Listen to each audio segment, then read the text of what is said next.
Hi, I'm Nikki LaCroce, and you're listening to the Who the Fuck podcast. Inquisitive, authentic, unapologetic. A show designed to create connection, fuel compassion, activate change, and figure out just who the fuck you are. Hey gang, you're listening to the latest episode of the Who the Fuck podcast. Our guest today is Christina McKitish, and we're going to be talking about Christina's passion for education and how it fueled her desire to deepen her connection with herself and others through the practice of yoga. Christina and I met my freshman year of college at orientation because she was one of our group leaders, and we also spent time together working on our school's literary magazine and annual art festival, I Heart Art. Welcome to the show, Christina. Why don't you share a little bit about yourself with our listeners? Good to reconnect with you. So I live in Boston, and as you mentioned, I'm a classroom teacher, just a teacher in general. I teach middle school social studies, and I have for 13 years. I also have taught yoga now for 2 years. And I found yoga after a really difficult time in my life where I was suffering from panic attacks, and the panic attacks eventually led into depression. And I really needed to find something to get myself back on track. And yoga was something I just walked into a studio one day and basically never looked back. It gave me the space to understand what was going on in my life. And with that, in conjunction with a lot of other work that I did, it's helped me to feel better. I love to share about my journey with people because I think it's so important. And when I was in a really dark time in my life, I didn't really know if there was any way that I could get out of it. And so I like to share about how I got out of that dark time using yoga as a vehicle. That's awesome. I'm really intrigued by how this conversation is going to go because we haven't caught up in a while. And obviously there's depth to that response. I really appreciate you being open about the fact that yoga has been somewhat of a lifeline for you to help you overcome your anxiety. And my wife suffers from panic attacks. I had my first couple this past year. And so I understand how debilitating that is. And it's hard because you're often suffering in private when those things happen, unless you are out in public when they happen. And when you're experiencing that, I know exactly what you mean. You feel like you're not going to come out of it. And until you actually experience it yourself, it's really hard to comprehend just how little control you have over kind of everything that's happening around you, like your body and your mental reaction to things. So it makes a lot of sense that yoga would be a way for you to address that. So what initially interested you in practicing yoga? You said you just walked into a studio and that was sort of it. Yeah, so I had always really liked the yogi lifestyle. Like I had always kind of noticed it from afar and been like, gosh, like those people seem like they have it all together. But I never really knew how to actually like break into it. So I did start by getting a couple of DVDs and doing it at home myself, and then eventually moved into the studio is something that I think helps us to, it really helps to clear your mind because you're out completely of your element. You're in another space. And so it just helps you to disconnect from whatever's happening in your life and really helps you to focus on your mind and your body. Yeah, in that present moment, for sure.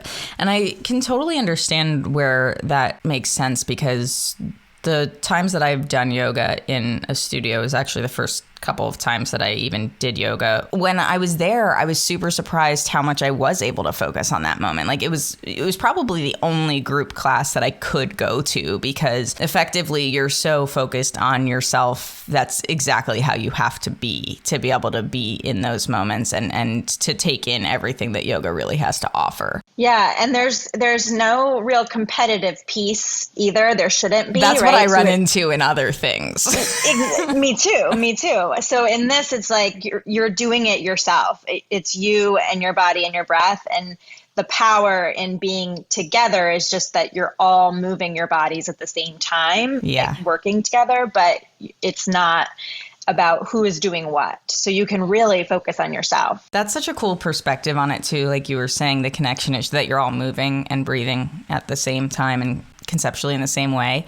And I actually was really intimidated the first time I went because I was nervous about kind of the perception of the yogi lifestyle as you referred to it. I think I found it daunting because I'm not somebody who, I mean, for a long time, I'll be honest, I just boycotted yoga pants in general because I was like, I'm not going to do that. What are people doing right now? It's sort of like skinny jeans for me. And now I'm like, I wear both. Why are people not just always wearing yoga pants is the question I have now. But well, now we are.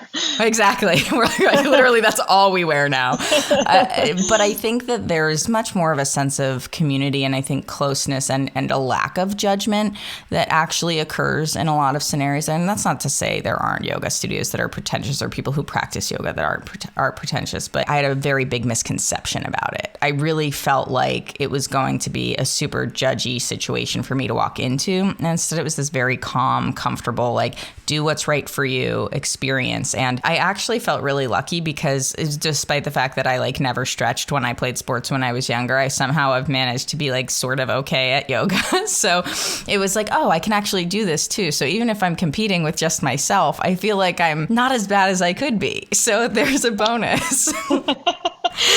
It's definitely intimidating. It's, and I say that to anybody who talks to me about it, and I hear that from people. They're intimidated about the yogi lifestyle. They think that they have to be like always be eating healthy and wear the Lululemon clothing, and there's a lot of that you think you have to do, but truthfully, all that you need is a yoga mat and yourself. Yeah. That's all you need. Yeah, absolutely. And Holly's actually really gotten into it recently because she's suffered from chronic migraines for the past couple of years. And they actually had a chronic illness yoga class. So people would go and they'd do certain poses that would help. It was really beneficial for her and she got super into it. And I thought that was pretty incredible as well. Like, it's not just sort of this pastime, that people have. Like, there's a real medical benefit to it. And that goes with the mind-body physiological connection that I think historically has been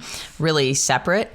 But now we're starting to bring it together as a society. Yeah. I think we need it more than ever right now. And a lot of people say that to me. They say, I need yoga. I'm just too scared to try it. Yeah. It's one of the only that I can think of sport type exercises that incorporates mindful, purposeful breathing alongside your movements, which is pretty incredible. Yeah, it really is. I mean, I definitely can't do like purposeful breathing while I'm running sprints up a basketball court. Like, are you kidding me?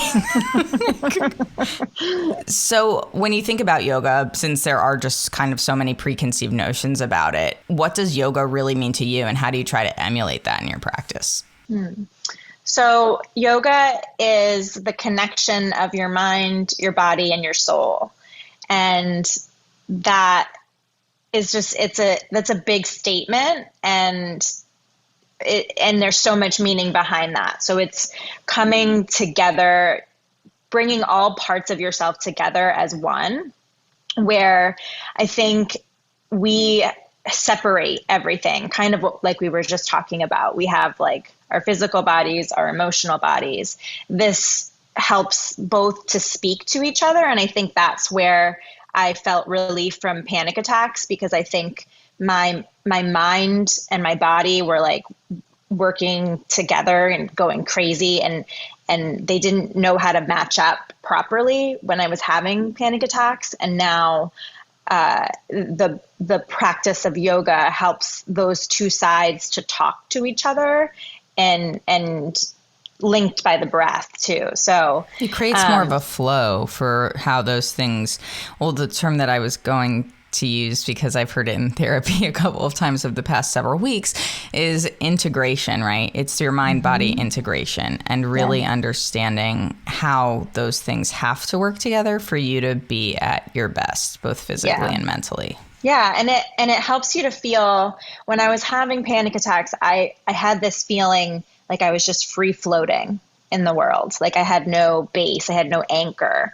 And yoga for me, through that mind-body connection, the breath, it helps me to feel like I'm grounded on earth, just a helpful thing to just feel. Yeah, especially during a panic attack. I mean, like I said, until I really experienced something that was full blown, and I was actually in the car, like in the passenger seat when I had my first like full blown panic attack, and Holly literally had to kind of like pull me out of the car when we got home, take me upstairs and help calm me down. Like sort of you said, like floating out in space, there's nothing else around you. The only thing that you have in that moment is the intensity of your thoughts. Like you're not having panic attacks because you're having a really euphoric moment. It feels like you're by yourself and everything else around you has sort of disappeared, and it's just you and whatever you're fighting. Exactly. And you don't feel safe. Right. Exactly. And I when I started going to yoga, it helped me to feel safer and safer in my body each time that I went. Yeah. And that's a really great explanation of it too, because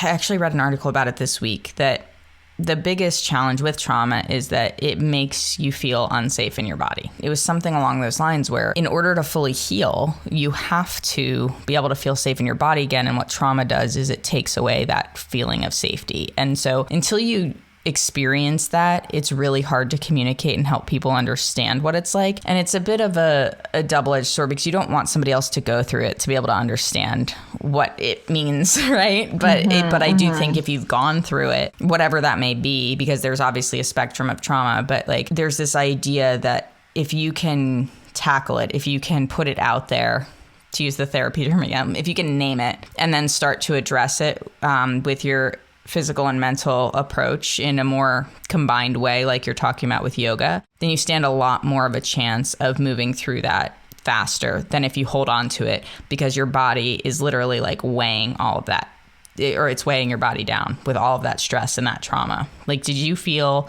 like when you started yoga that you were almost immediately able to recognize a shift in your perspective on things and the way your body and your mind were working together, or did it take you some time to get there?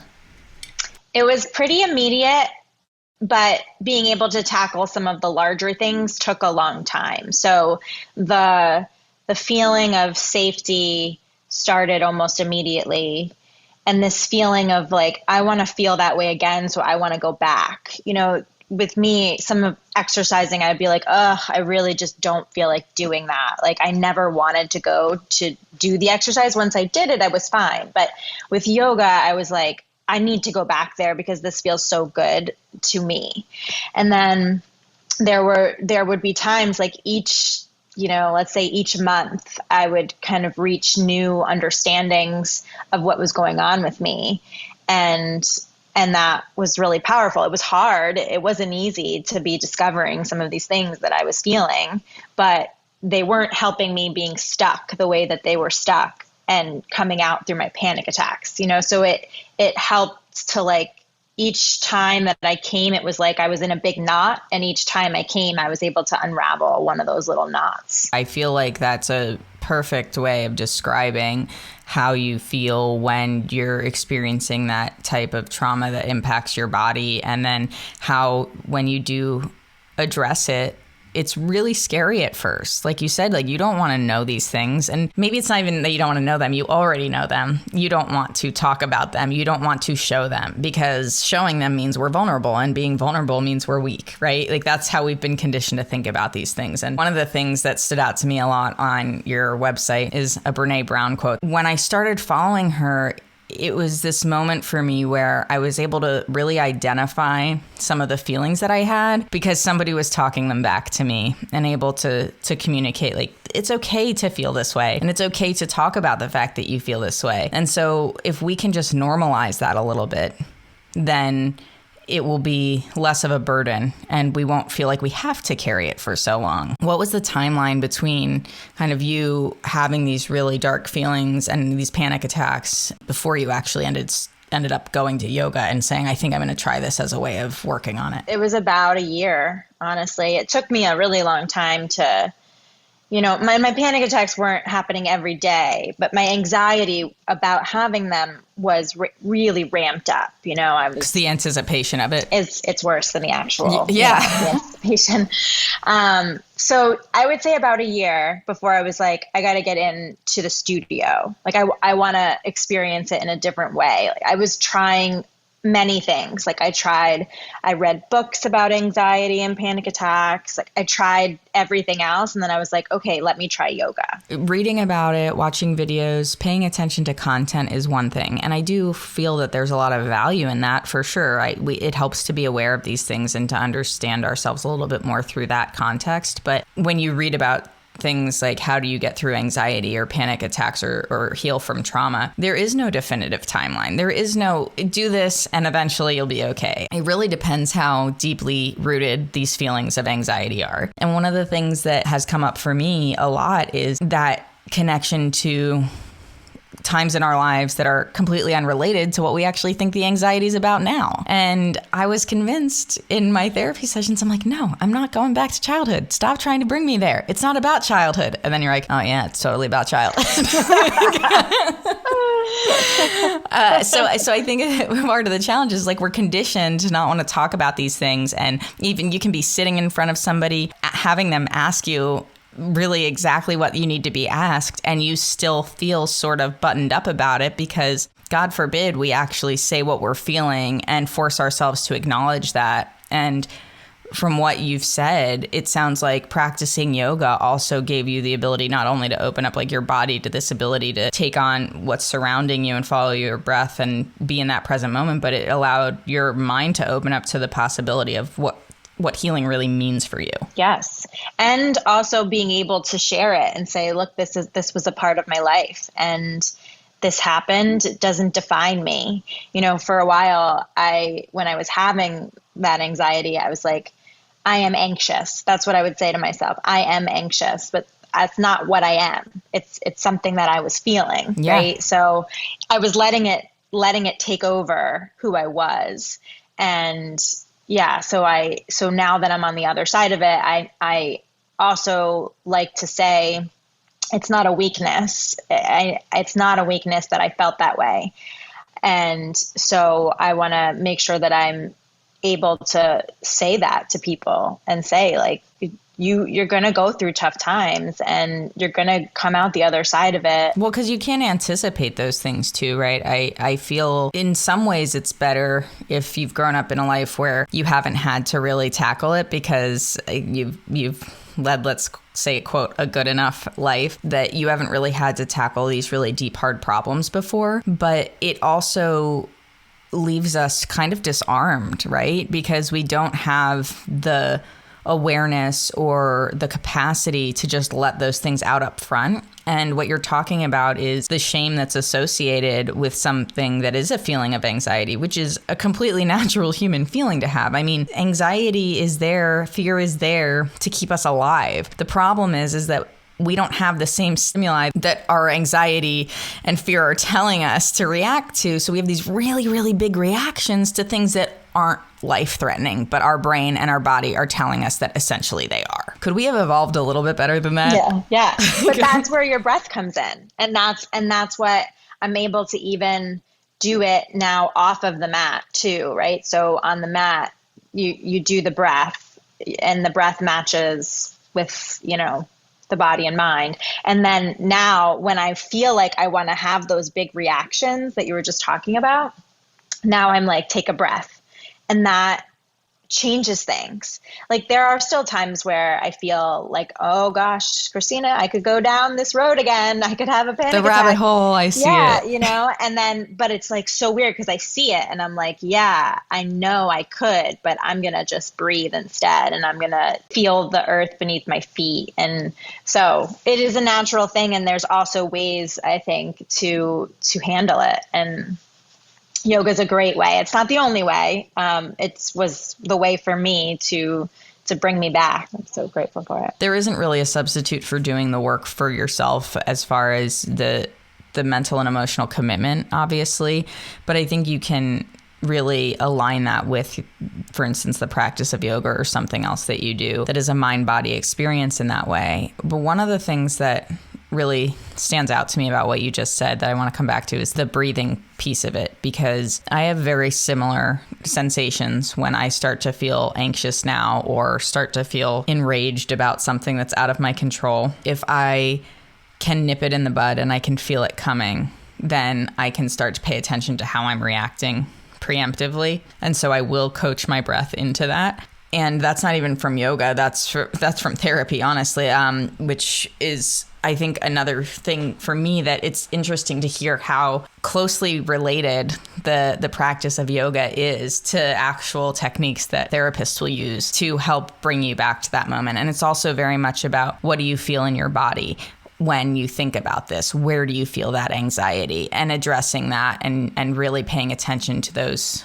physical components that accompany your emotional components. And I don't think that I would have made as much progress as I have in therapy if I wasn't speaking to people who told me to pay attention to that connection. So doing yoga wasn't the only thing that made me quote unquote better. I needed, it was, as I mentioned, the entrance for helping me to identify some of that knot I was in, but I needed to do so much other work in addition. So I went to therapy.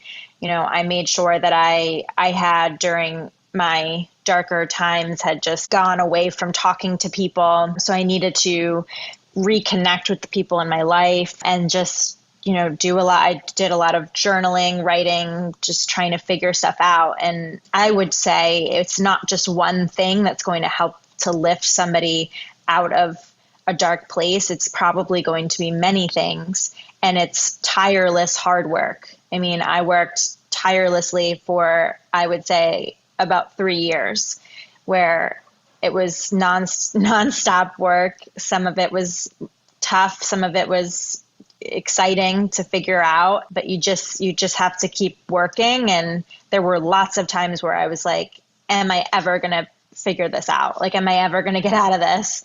And again, I just would say you just have to keep believing that you will and keep pushing forward. Because once you get on the other side of it, it feels so amazing. And that goes back to something that you said before too, about just being on the other side and knowing, and you start to see things differently. You treat people differently. You understand some of the things that people go through. You understand that every person has their own story and their own background. And, it's just amazing. The more we discover ourselves, I do feel that we have more empathy for others, because you think about what you hold on to. And if you can see somebody who's doing the work, you watch that transformation and you can relate to it. And if you see somebody who's not doing the work, who might know that they need to do the work, doesn't want to do the work, doesn't think they need to do the work, like, you can sort of see that too. You can see that they're holding on to something and that it's impacting their ability to respond in perhaps the best way for themselves or for others. Yeah. And I think not everybody's going to want to take that long journey. It's a rough one. I'm not going to lie. I don't know that I want to be taking it. I just know it's the right thing to do. And I think some people, first of all, don't even realize that they have to do it, which is for sure fine. And some people know that they have to do it, but don't do it. And like, that's for me where I knew I just from a very young age was very connected to my emotions and myself. I mean, I kept a journal since I was in 6th grade. So I've always known myself really well. I knew there was no way that I could live and feel unhappy or feel in anxiety. I just wasn't going to live like that. So I took the journey, but I won't lie. Sometimes I'm like, gosh, I wish I could be someone that was like totally oblivious or just like doesn't care. Or complacent. Like that's where I go sometimes too. My God, why do I have to care about this? Why do I have to try so hard to make myself better? I know. And I think it would be easy, but then I think about it and I'm like, but it's just like, there's no depth. Right. And no, it's true. And I also feel like when I look at who I was a year ago, it was the end of March last year where things really started to unravel for us. And we had a bunch of like really traumatic experiences in the last 12 months. And it forced me to look inward and really ask myself, like, why is this how I'm reacting? How can I get out of it, to your point? Like, I think that's kind of the feeling that you get when you're in a really bad place or dark place. You're like clawing at the walls, trying to pull yourself out of it. And it doesn't matter how hard you try, and it doesn't matter what you do, and it doesn't matter what anybody says to you. You're just there and you're like, anything at all, help me get out of here. And when I was finally able to look back at my journey over this past year, I've grown so much because I was super, super intentional about it. It's hard for me to acknowledge things like that. I'm just in general terrible at acknowledging when I've my own achievements, and it makes me super uncomfortable. But like you, I've always been really in touch with my emotions. So I feel it. I might not be expressing it outwardly all the time, but I know that it's there and I can feel that growth. And it is how I look at the world, and it is how I look at myself. And so if you can get to a point where you're seeing the light a little bit differently and you are not afraid to unlearn things, then you have all the potential in the world. You had said at one point, you were like, is this ever going to work? Am I ever going to feel, quote, better? I often equate it to, I ended up having to go to physical therapy for a few months. And for the first couple of months, I was like, why am I even doing this? Like, I'm barely doing anything. Like, I feel like I should be able to do more. Nothing feels better. And then all of a sudden one day it felt like, oh, I think it actually was working. I know. It's amazing though, isn't it? Like one day it just happens. To tie it back to yoga, when you think about being a newcomer and both when you were a newcomer and as a teacher, in your experience, do you feel that the calming of the mind is often a bigger challenge than the physical exertion of yoga? Because we do have so much kind of predisposition to go down these paths that have been defined already. I think definitely. I think one of the things that is hard for people is that meditation side of yoga, which you actually don't find very often inside of an actual yoga class, but it is a part of the larger picture of yoga, is to be able to meditate and calm the mind. So I would say that meditation for sure is very difficult. The kind of style yoga that I do, it's vinyasa flow, and it moves pretty quickly from pose to pose. And there's not a ton of time for sitting still and meditating. Like the work is happening, like the breath work and the physical mind work, it's all happening. But I don't find that to be an issue in the kind of classes that I teach.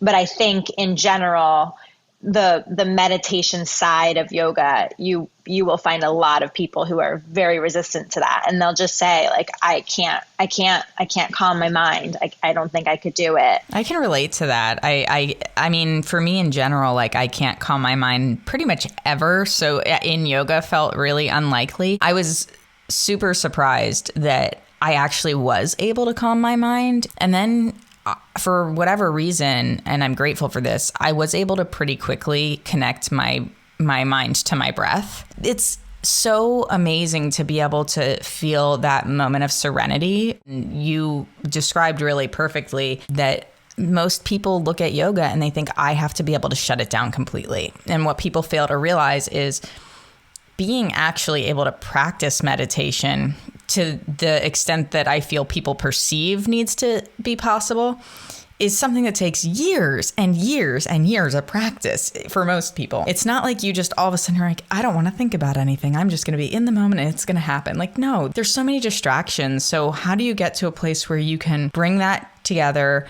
tone it down, and allow yourself to appreciate the moment that you're in when your mind can't be completely quiet? Yes. Okay. Such a good question. That is, your mind is going to wander because our minds wander. And the whole idea is bringing it back to center. And one of the ways that they talk about this in the teacher trainings is like, you have to imagine that your thoughts are like a little puppy that are wandering off, getting into trouble, and you just have to guide it back. Like with it's the kind relatable.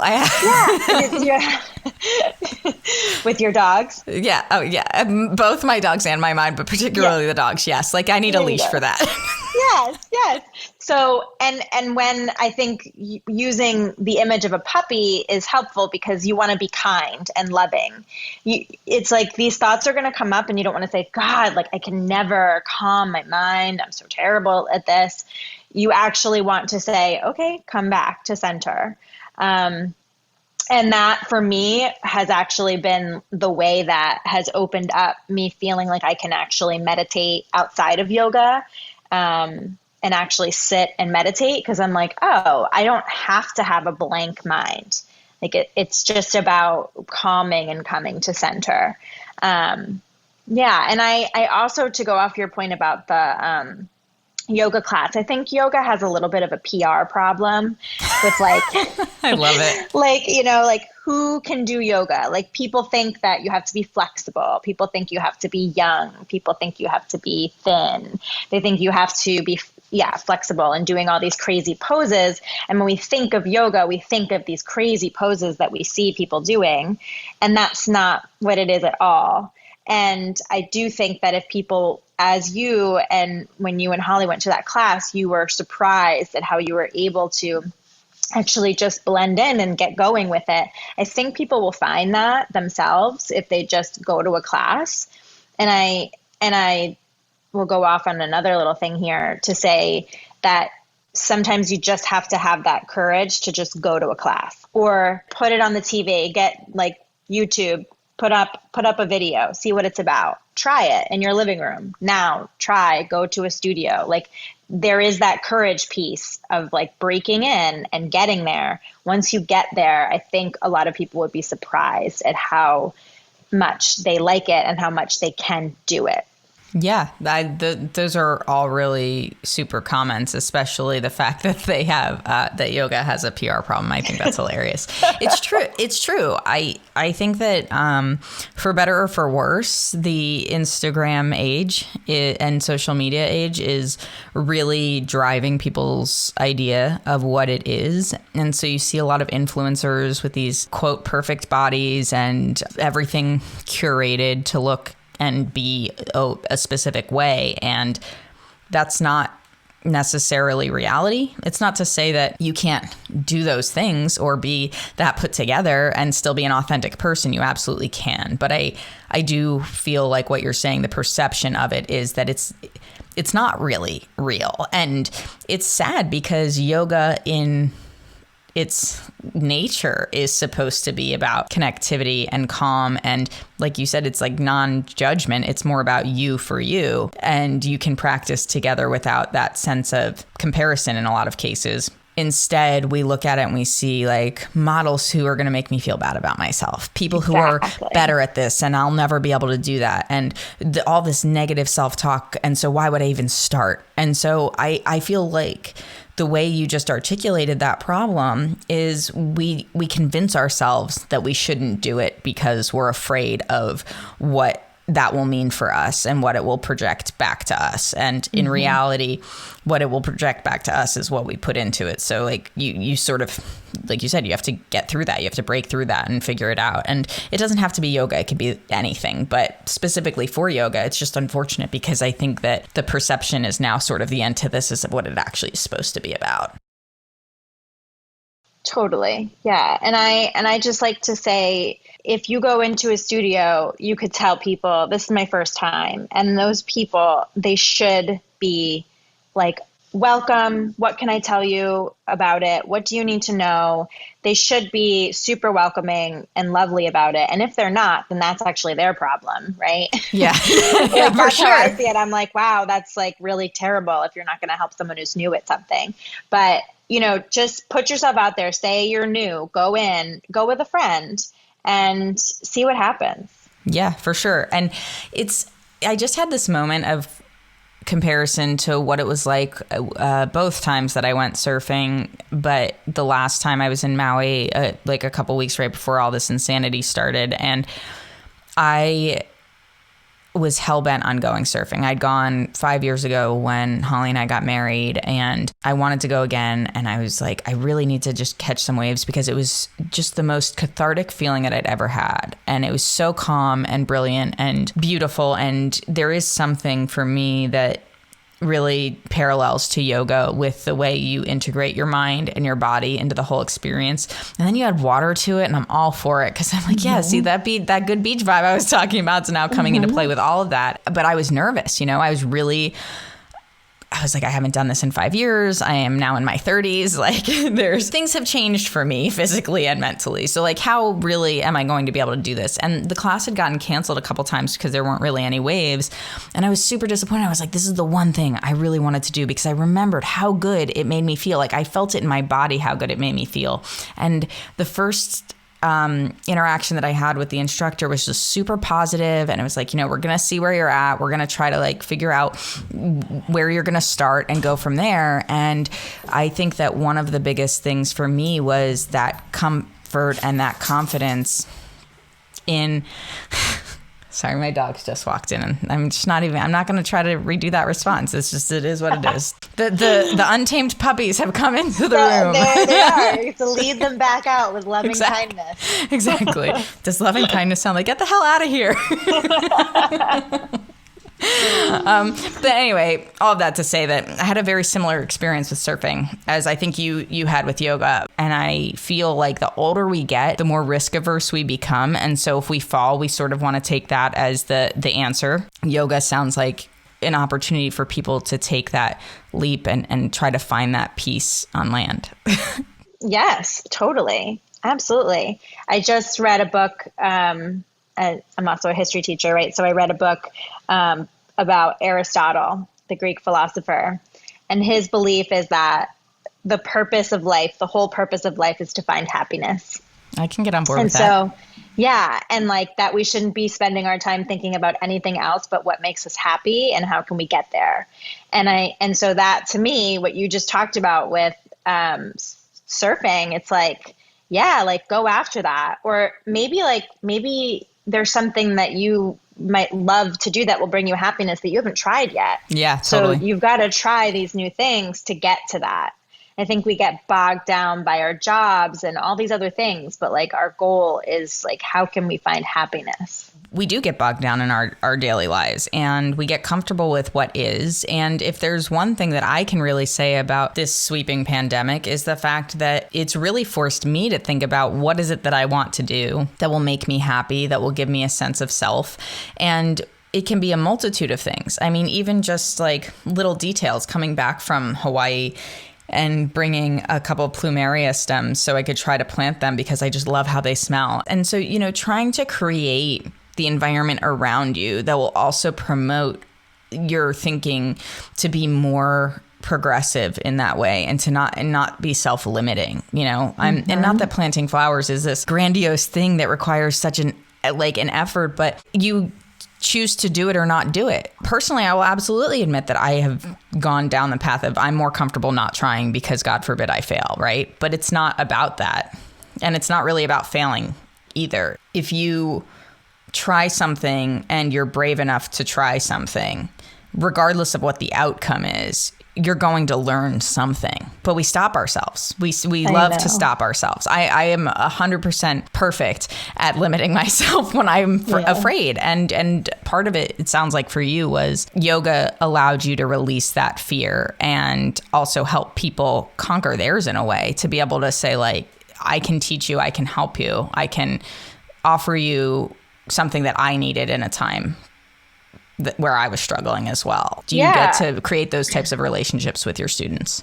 I do. So each class, we have some sort of intention. So that would be something that we're working on that's outside of just the physical postures. For example, actually one of them was finding happiness and understanding what happiness means to you. And so as we flow through the class, like first I'll share with them like why I'm working on that personally. And then I will give, as we go through the class, I get to say things like, I just get to add little tidbits about happiness. And I do a lot of I have a lot of similar themes that come up, like self-love, positive talking. It's okay if, wherever you are in this pose, it's okay. Like this is where you are, and just accept that, be content with where you are. So acceptance is thematic as well. I mean, that tracks. I mean, it makes sense because you have to be willing to not only name it, but acknowledge it. Right. Totally. Yeah. So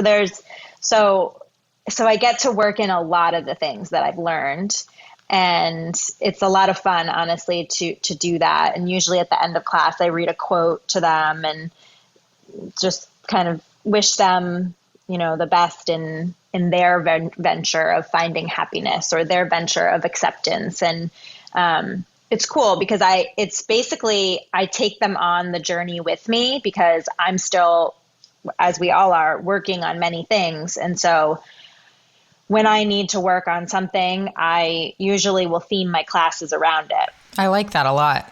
Yeah. And then I make it like, here's what I'm working on in my life. And now you guys come along with me. And that's why also the self-love stuff comes up time and time again, positive self-talk, because I know that that's a constant thing for me that I'm constantly working on. So there's like constant themes and there's like weekly themes. I really love how you are able to apply your own life and where you are in your journey to your yoga classes. It's something that definitely will open people up to things that maybe they haven't acknowledged yet, or things that they're struggling with that they may not have had perspective on before. So that really makes me think about when you started yoga. You said, I think was about 3 years ago. Is that right? 4. 4 years ago. And when did you become an instructor? Was that 2 years ago? That was 2 years ago. Okay. So how did you actually navigate from deciding you wanted to just practice yoga to becoming an instructor? Because a lot of what you're talking about now is how you're able to apply it for yourself, but also share that knowledge and spread that wealth. That comes to, I think, just my ultimate intention in life, which is to teach. There's nothing fills me with more joy than teaching other people. So once I had discovered what yoga could do for me, I immediately wanted to teach people how to do it. And, you know, when I started the program, when you start teacher programs, you don't necessarily need to want to be a teacher. You can also just want to deepen your practice. So I wasn't sure if I was going to actually teach, but I just needed to know more about yoga to see if I could do it. And it's really a special thing to be able to teach people. And it's different than my classroom teaching. So my classroom teaching, I'm teaching about history, but in my yoga classes, I get to teach not only the postures, but also I get to talk about some of the personal growth things, as you just mentioned, that I weave into my class. And so I think those two things, having my passion through two different avenues, has also really lit up my life as well. I mean, the way you described it and the way I think about my own way of being is it sounds like you've found your purpose. And that's a really amazing thing. I have definitely been on that quest.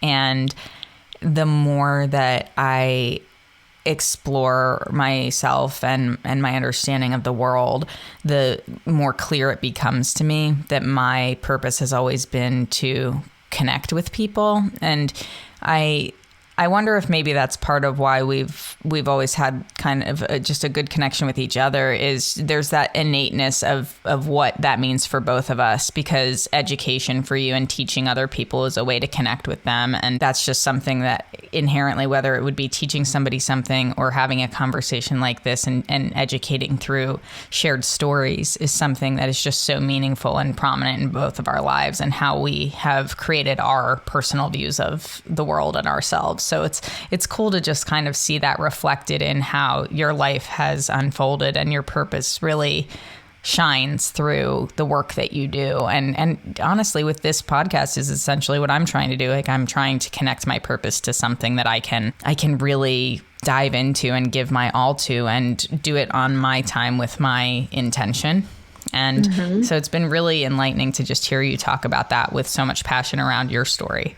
Yeah. And it takes vulnerability, going back to that, you know, that, and I think both of us have been willing to be vulnerable in conversations with each other, in, you know, you starting this podcast, me going to do yoga teacher training. It goes back to that idea of just putting yourself out there and to see what happens. And it could really fill your life. Yeah, I love that. And that resonates with me because I feel like that's my ultimate goal too. At a broad stroke level, it feels like that should be everybody's goal. It goes back to your conversation about Aristotle. What does it mean to be happy? And for us to be happy requires giving and seeing progress for other people. And it's just such a cool concept. And to be able to share that with you in this moment is really amazing. Yeah, thank you for saying that. For sure. I appreciate that. When you think about the work that you've done to become an instructor and going down that path, what's been the most inspirational moment that you've experienced as a yoga instructor? I get to experience it pretty often, actually, because whenever I have my students go into tree pose, it's amazing to see their focus. So tree pose, to just describe it, is one foot is on the inside of your other leg, and then your hands are either together at heart center, or you can have your hands outstretched. You could have your hands behind your back. So there's like a lot of different variations of tree pose, but there's also this intense amount of focus that has to happen during the pose. And combined with the fact that I love this pose, it means it's my favorite pose. So when I see my students in tree pose with the focus that they have, but doing it in different ways, it is like, for me, it's like the ultimate like metaphor for life. Like we're all different, but we still bring everything to the table, So it's like, it's these moments. And I always joke with them, like, or not always, but sometimes when it's a particularly powerful one, when you can tell everybody's really in it, I say, I could leave you here all day. Like, I just want to keep watching them in that pose. It's just, it's so powerful. What makes it your favorite pose? I feel so connected. It's like, so when you have one foot in the ground, and I like to say or think of it as like you are a tree with roots in the ground. And I thought you might make that analogy. Yeah. I'm glad that you went there. Yeah, because it helps me too. It goes back to the idea of like, before I didn't feel connected to anything, and now I feel like I actually have roots in the ground, just in general. So there's that feeling of connection. And then also, one of the things that I do in the pose is I close my eyes, which is really challenging, but it brings me because I can stand up still with my eyes closed. It reminds me of how well I know myself and how introspective I am. And it's just a proud moment for me where I'm like, I can stand here with my eyes closed and still be upright. And it brings me a joy and a confidence about myself. Yeah, that's a really beautiful answer. And do you feel like you're able in those moments to feel like you trust yourself intuitively? Yes. I almost prefer to have my eyes closed. And I have to talk to myself. I have to talk to my body about how to stay focused. And I like to have my eyes closed and have that conversation with myself with my eyes closed, as opposed to with them open. Because when they're open, I'm thinking, I'm in the moment, but I'm also, there's other things in the room that you can look at. Yeah, especially as an instructor, I imagine you're kind of thinking about how maybe you can help your students, I'm guessing, possibly. Oh, yeah. Well, I only close my eyes when it's my... Okay. I was like, that's cool. I don't know. No. I close my eyes when it's my practice, when I'm going through Gotcha. It. Tracking now. Not when the students are. Your students are saying, they're like, what's she doing? I have no idea. Is this right? Does this look right? No. Oh, no. Yeah, it's super powerful.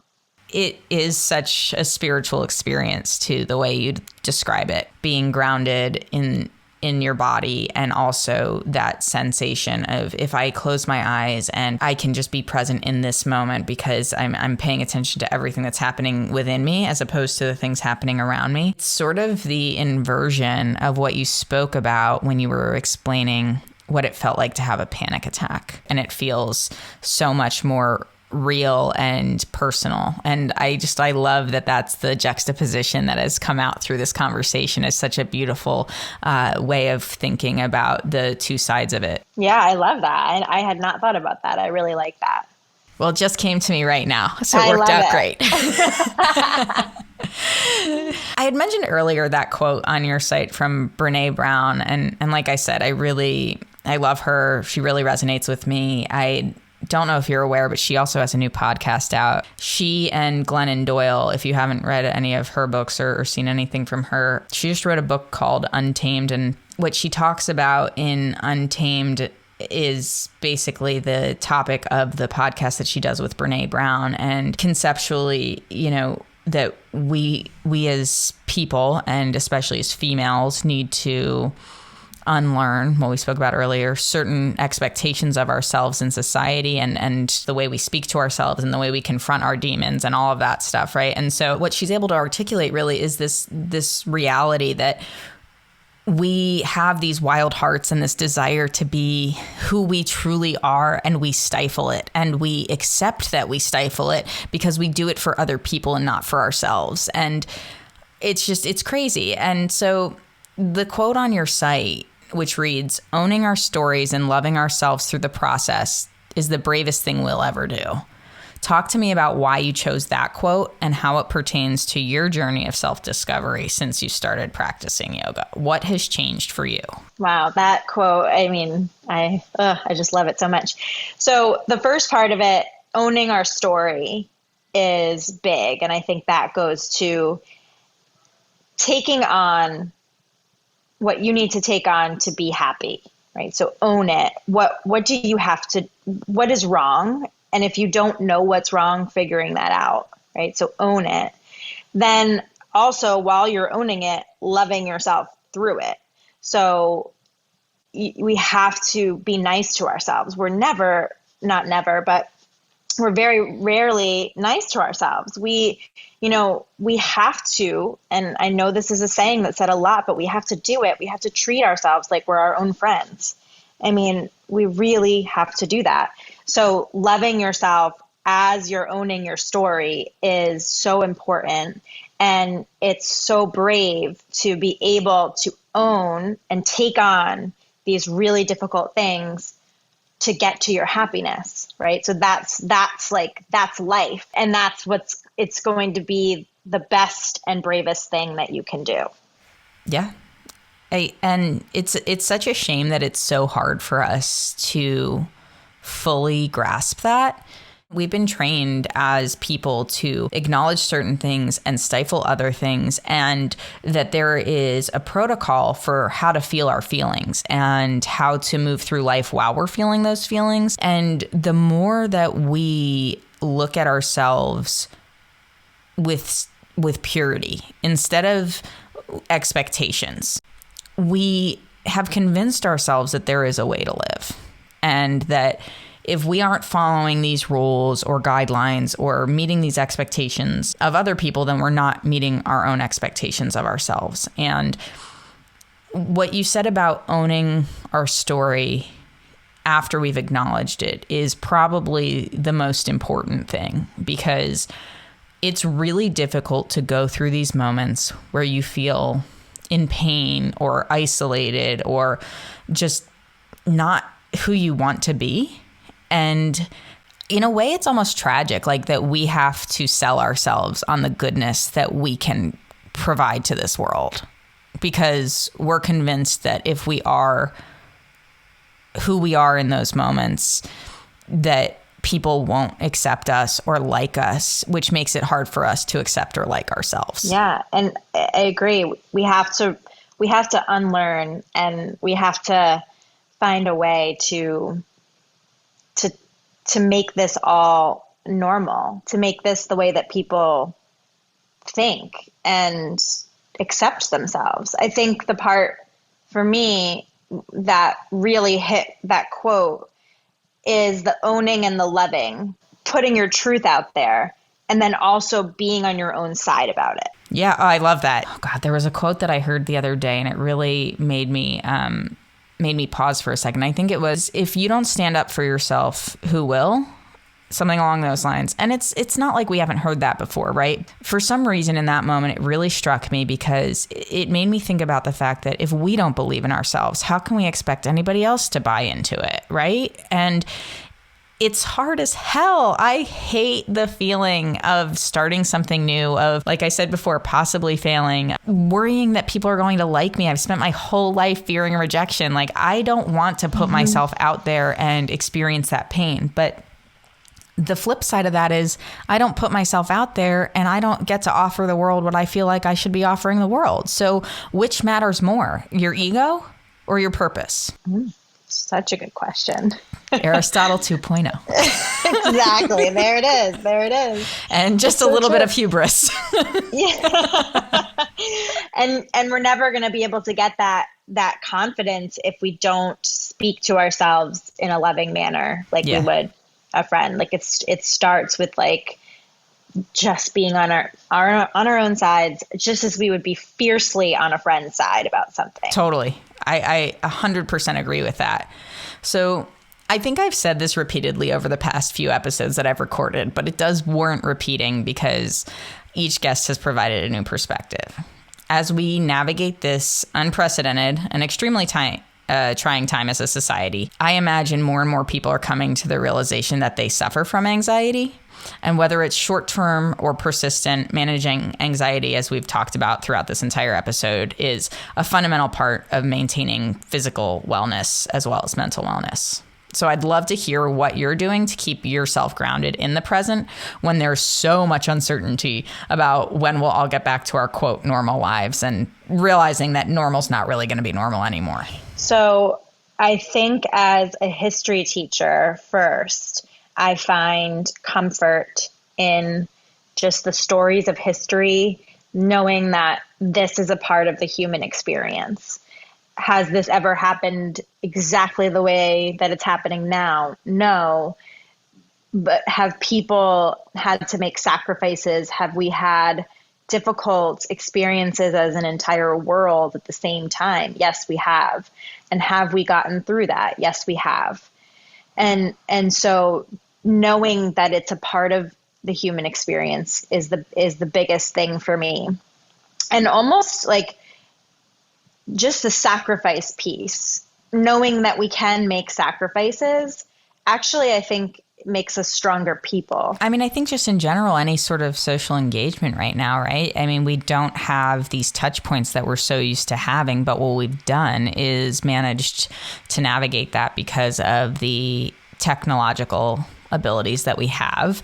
And so at a bigger level, right, it's just like, how does this fundamentally change how we engage as a society? And to your point, I really adore that you made the parallel between your job as a history teacher and the rest of the conversation and this moment in time in particular with the global pandemic happening, because it's something that is so relevant and important to pay attention to.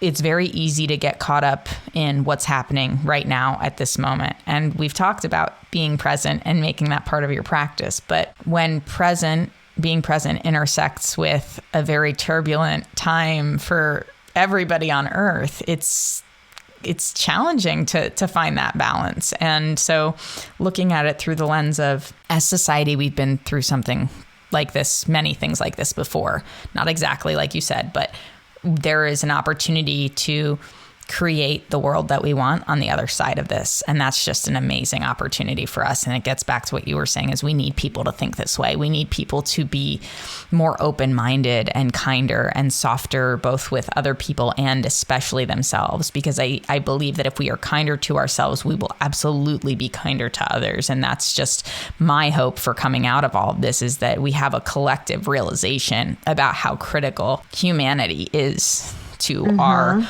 personal well-being, and looking at it less about who these people are versus who we are, and more about who are we all together. Yeah. And to also tie in with my yoga teaching, it's about like the only thing you can control is yourself and your actions. So what is it that you can do in this moment? You can't you can't solve the problems of the world. It's really annoying. I'm not going to lie. Yeah. Don't we wish, but we just can't. But we can do what's best for us and humanity, right? By, for example, staying home, right? There have been a couple times this week where I felt a little bit anxious, and I'm like, okay, but Christina, what can you do? You are doing what you're supposed to do. You're staying at home. That was the job that you were given. So you have to do that. And so just coming back to the control of that. And again, also then saying, this isn't the first time humans have ever experienced a problem, and we'll find a way to figure it out. And just remaining confident that we can get through it, and being able to bring it back to ourselves and to each other in those moments like you've been talking about the whole time. And I think you have a really great perspective on that, and I hope that our listeners see that and let it resonate with them as well. So thank you so much, Christina, for your time. I really appreciate it. It's been awesome talking to you, and I am so excited to be able to have shared this conversation. Yeah, same. Thank you so much for thinking of me and having me on. Well, gang, that's all for this episode of the Who the Fuck podcast. A big thank you to Christina for sharing her story and her time. If you're interested in joining one of Christina's virtual yoga classes, you can do it from anywhere in the world, so visit her website at cmckitishyoga.com to sign up. Plus, don't forget to visit whothefck.com/donate to support the cause selected by Christina, Yoga Foster, whose mission is to create space for educators and students to breathe through low-cost, comprehensive professional development and resources. And if you haven't yet, make sure to subscribe to the Who the Fuck podcast on your preferred streaming platform. And if you have the time, share a little love and rate the show too. Until next time.